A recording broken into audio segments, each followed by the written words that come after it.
এটা হচ্ছে সতে ভেজিটেবলস। এটা অনেক স্বাস্থ্যকর একটা খাবার এবং ওলের শাক রান্না করব। আমার বাগানের গাছে কিছু ওলের শাক হয়েছিল, সেটাই আজকে রান্না করব। বেঙ্গলি রেসিপি, অনেক ইউনিক একটা রেসিপি। আসসালামু আলাইকুম, আমন্ত্রণ জানাচ্ছি আজকে এপিসোডটি দেখার জন্য। আশা করছি কাছে দূরে সবাই অনেক বেশি ভালো আছেন। রেসিপি ভালো লাগলে লাইক, কমেন্ট এবং শেয়ার করে পাশে থাকতে পারেন। প্রথমে আমরা সতে ভেজিটেবলসটা করব। এই জন্য এখানে ফুলকপি নিয়েছি, ছোট ছোট সাইজে দুটো ফুলকপি একেবারে ছোট পিস করে কেটে নিয়েছি, কোনো ডাটা নিইনি। এবং পেঁপে নিয়ে নিলাম এক টুকরো।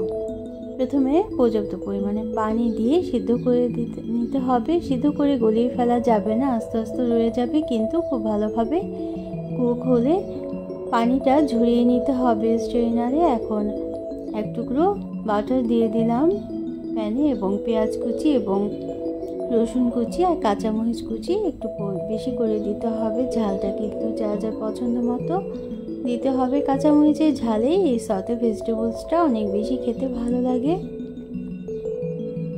তারপর পানি ঝরিয়ে রাখা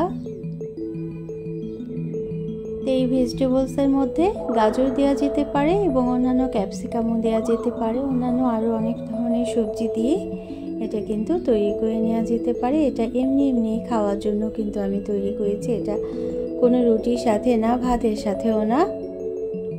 হালকা সস দিয়ে বা মেয়োনেজ দিয়ে খেতে কিন্তু অনেক বেশি ভালো লাগে এই সতে ভেজিটেবলসটা। সাদা গোলমরিচের গুঁড়ো দিয়ে দিলাম, আর মশলাও কিন্তু খুব কমই দিতে হয়।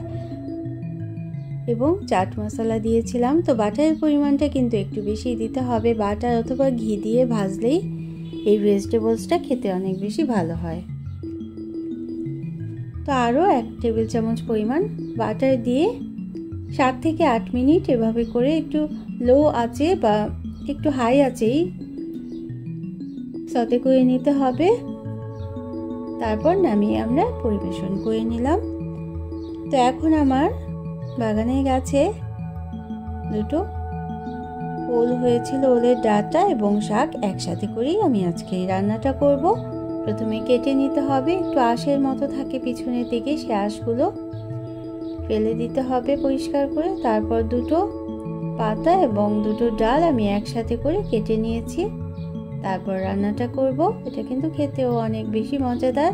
আমরা কচু শাক খেয়ে থাকি, কিন্তু ওলের শাকটাও অনেক মজা হয় খেতে। তো একেবারে ছোট পিস করে প্রথমে কেটে নিতে হবে। যে আঁশ ছিল পিছনের দিকে সে আঁশগুলো কিন্তু ফেলে দিতে হবে। তারপর ছোট ছোট টুকরো করে কেটে নিতে হবে। তো হাতে কিন্তু একটু লাগতে পারে বা একটু চুলকোতে পারে, এজন্য প্রথমে কিন্তু ধোয়ার দরকার নেই। শুকনো হাতেই এটা কেটে নিতে হবে। তারপর হাতটা ভালোভাবে মুছে নিতে হবে। তো দুটো বড় বড় পাতা এবং দুটো ডাল থেকে আমার অনেকগুলো সবজি শাক হয়েছিল। এটাও কিন্তু চারদিকে যে আঁশটা আছে, আঁশটা ছাড়িয়ে ছোট ছোট টুকরো করে কেটে নিতে হবে। তারপর আমি একটা হ্যান্ড গ্লাভস নিয়ে ধুয়ে নিয়েছিলাম এই শাকগুলো এবং এই ডাঁটাগুলো।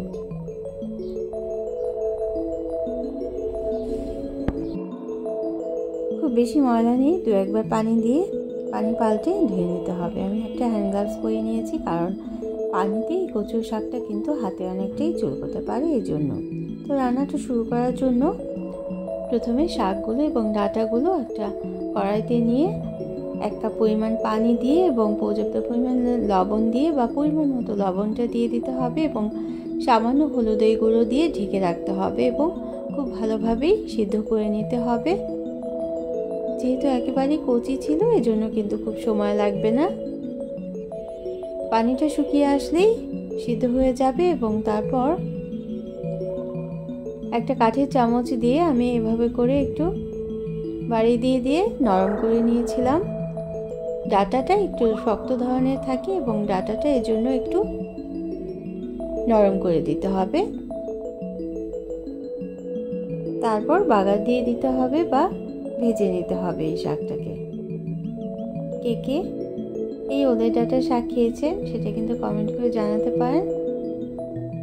তো প্যানে আমি তেল দিয়ে দিলাম প্রথমে, তারপর রসুন কুচিটা একটু বেশি পরিমাণ দিতে হবে। 2 টেবিল চামচ দেশি রসুনের কুচি করে রেখেছি সেটা দিয়ে দিলাম এবং পেঁয়াজ কুচি দিয়ে নরম করে ভেজে নিতে হবে। তারপর সব ধরনের মশলা অল্প অল্প করে দিতে হবে।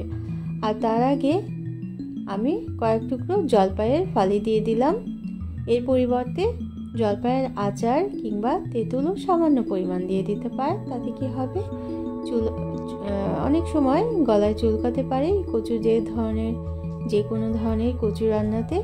এজন্য একটু টক যদি ব্যবহার করা হয় এবং রসুনের পরিমাণটা যদি একটু বেশি ব্যবহার করা হয় তাহলে এই প্রবলেমটা আর হয় না বা গলায় আর চুলকাবে না। যাদের এই সমস্যা হয়ে থাকে তারা কিন্তু এভাবে করে এই কাজটা করে নিতে পারেন। টক জাতীয় কিছু এই কচুর সাথে রান্না করে নিতে পারেন। তো এখন সিদ্ধ করে রাখা শাকটা আমরা দিয়ে দেব। আর মশলাটা খুব ভালোভাবে কষিয়ে নিতে হবে। আদা রসুনের পেস্ট আধা চা চামচ করে, ধনে গুঁড়ো, হলুদের গুঁড়ো, শুকনো মরিচের গুঁড়ো এবং লবণ পরিমাণ মতো দিয়ে, আদা রসুনের পেস্টটাও আধা চা চামচ দিয়েছিলাম, দিয়ে মশলাটা খুব ভালোভাবে কষিয়ে নিতে হবে। জলপাইগুলোকে আমরা ভেঙে দিলাম অল্প অল্প করে, যেহেতু কাঁচা জলপাই এর জন্য ছোট টুকরো করে বা ভেঙে ভেঙে দিলেই কিন্তু ভালো হবে খেতে। এই পর্যন্ত যারা দেখলেন একটা লাইক দিতে ভুলে গিয়েছেন, অবশ্যই একটা লাইক দিয়ে দিতে পারেন, প্রয়োজনে কমেন্ট করতে পারেন এবং শেয়ার করতে পারেন ফ্রেন্ডস অ্যান্ড ফ্যামিলির সাথে। আর যারা প্রথম ভিজিট করছেন তারা চাইলে চ্যানেলটিকে সাবস্ক্রাইব করে বেল বাটনটাকে একটা প্রেস করে রাখতে পারেন, তাহলে নোটিফিকেশন পেয়ে পরবর্তী রেসিপিগুলো দেখে নিতে পারবেন। মশলা কষানোর পানিটা যখন শুকিয়ে আসবে তখনই আমরা শাকটা, সিদ্ধ করে রাখা শাকটা আমরা দিয়ে দেব এবং অনেক সময় নিয়ে বা প্রায় 10 থেকে 12 মিনিট সময় নিয়ে মশলার সাথে শাকটাকে রান্না করে নিতে হবে।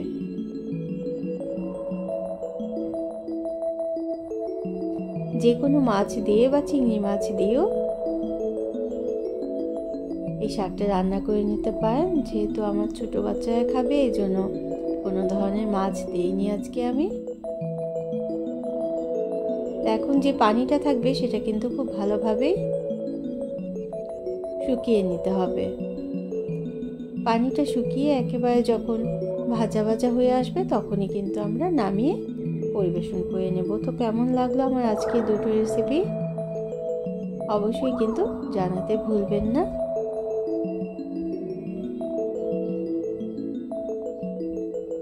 ধনেপাতা কুচি দিয়ে দিলাম। ধনেপাতা কুচিটা শাক রান্নার সাথে যদিও যায় না, তারপরেও যেহেতু শীত আসি করছে এই সময় ধনেপাতার ব্যবহারটা সব ধরনের রান্নায় করতে পারলে অনেক বেশি ভালো হয় খেতে।